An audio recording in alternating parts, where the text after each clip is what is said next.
Good day. I will be your new defense against the dark arts professor. Given the present escalation of global cooling, the headmaster saw it fit for me to teach you about the vilest, most dangerous dark magic of them all. The first sign that you are going against this particular build and are about to face utter annihilation is when the Allied side constructs an early airfield. This is a common opening tactic for the Allies, however, and has goaded many unsuspecting victims into complacence, not noticing the Dark Lord's chilling presence until he is at their doorsteps.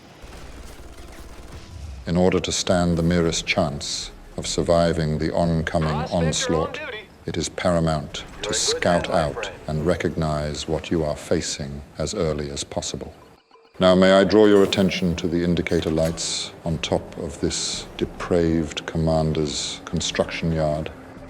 Observe the second bar of light that has just lit up. What does this signify? Anyone? 2 bars means tier 2. It's a cryo rush, sir. Let's run some field tests. Construction vehicle. How amusingly mistaken you are, Ms. Gringer. If you were playing Empire, you wouldn't have lasted 3 minutes. For all your supposed intellect, did you expect me to refer to a mere cryo rush, abhorrent as it may be, as the most dangerous dark magic of them all? Let me give you a hint. Famous dark sorcerers such as Darth Andre have been known to frequently flaunt this deadly weapon like it's the molten cheese sprinkled upon his daily dish. This is the Cryo turret push. May I ask you what counterspell to perform when you're confronted with repugnance such as this? There is no way to hard counter it, sir, even if you saw it coming from the start. Correct. Zugspitze had indeed foreseen Darth Andre's intentions. He will perform an almost perfect counter by the book.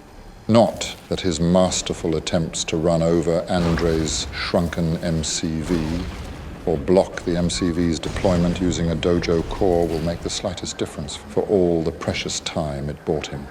Mass-producing Imperial Warriors will enable you to hold turrets at bay. As a longer-term solution, teching up Mecha Bay to Tier 2 will grant you more reliable turret and air counters. Upon deploying their construction yard, the Allied player will drop barracks up against your Mecha Bay in the hope of capturing it. Their primary objective is, of course, to snipe your harvesters by dropping turrets next to them. It'd therefore be prudent to wall up your refineries. Zugspitze had already moved his MCV and no longer had build radius at the top. Although Cryocopter may be kept from freezing your harvesters, the Dark Lord is also formidable in combat. His shameless high-tech, rage-inducing, non-civilized Karen beam will aid the turrets in securing a stronghold against whatever firepower you thought you'd attained. Meanwhile, this light helicopter's impenetrable heavy armor renders them impervious to anti-air threats. It would help if you refrained from selecting honorable discharge upgrade from the get-go and waited to see whether there is a cryo rush coming or not, at which point you may opt for advanced rocket pods instead. How very unfortunate. Despite his best efforts and almost perfectly executed defensive measures, Zugspitze had succumbed to a most bone-chilling demise.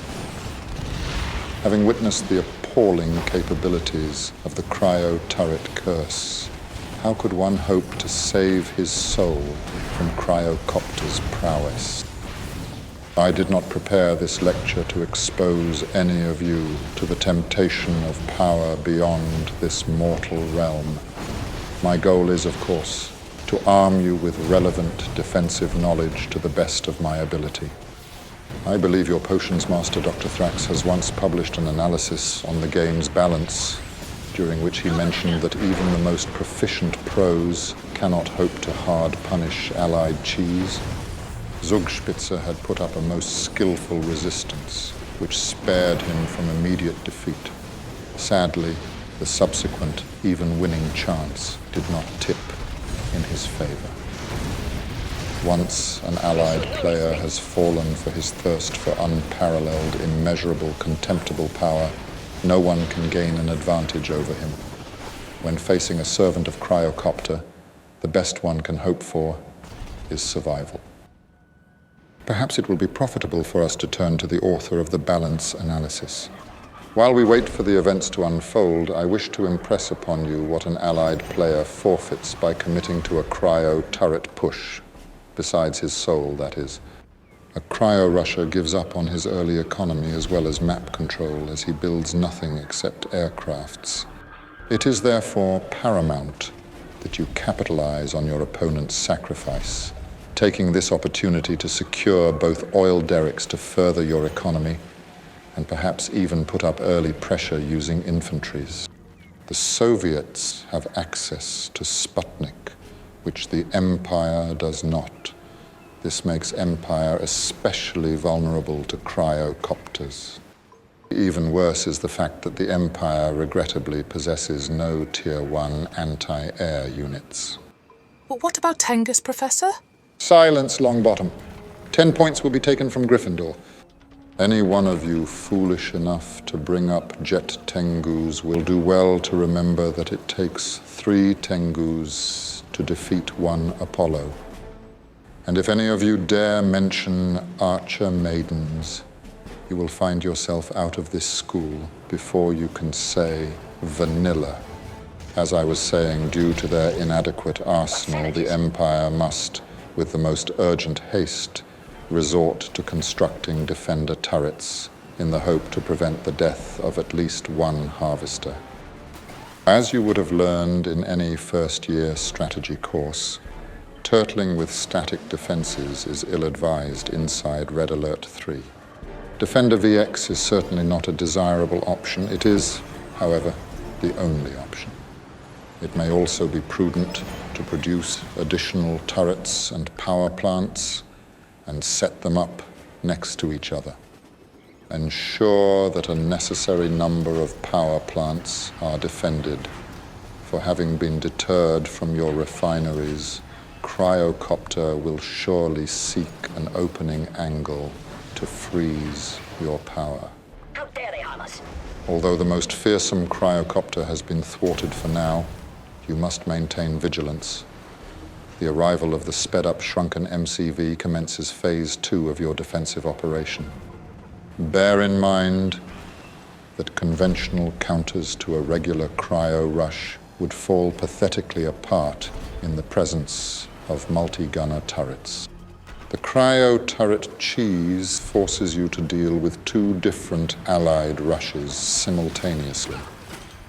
You will hopefully have established additional dojos inside your base and have a ready supply of Imperial Warriors guarding the 2 sides of your walled refinery. XYHC has carelessly allowed a peacekeeper turret to splash down most of his warriors and permitted Cryocopter to freeze down his base dojo unhindered.